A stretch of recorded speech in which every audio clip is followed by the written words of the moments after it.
کیا آپ جانتے ہیں کہ ایک سلطان اتنا تیز تھا کہ لوگ اسے یلدرم یعنی بجلی کی کڑک کہتے تھے؟ وہ تھے بایزید اول، مراد اول کے بیٹے، جنہوں نے عثمانی سلطنت کو بجلی کی رفتار سے وسعت دی۔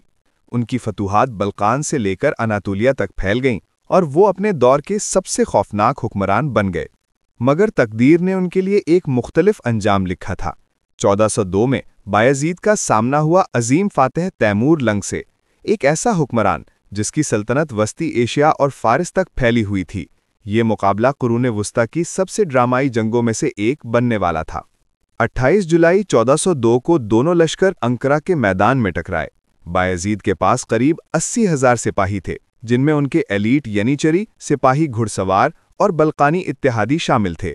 دوسری طرف تیمور کا لشکر کہیں بڑا تھا، اندازاً 1,20,000 جنگجو، گھڑ سوار تیر انداز اور یہاں تک کہ ہند سے لائے گئے جنگی ہاتھی بھی۔ شدید گرمی نے بایزید کے سپاہیوں کو توڑ دیا۔ پیاس اور تھکن سے نڈھال فوج کو اس وقت مزید دھچکا لگا جب ان کے ترک اتحادیوں نے میدان جنگ میں ہی غداری کر کے تیمور کا ساتھ دے دیا۔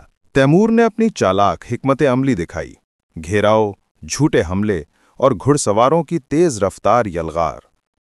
عثمانی فوج بہادری سے لڑی، مگر گھنٹوں کی جنگ کے بعد ان کی صفیں ٹوٹ گئیں، اور وہ سلطان جو کبھی بجلی کی کڑک کہلاتا تھا، اسی میدان میں قیدی بن گیا۔ یہ وہ لمحہ تھا جو دنیا نے پہلے کبھی نہ دیکھا تھا، ایک عثمانی سلطان کو زندہ گرفتار کیا جانا۔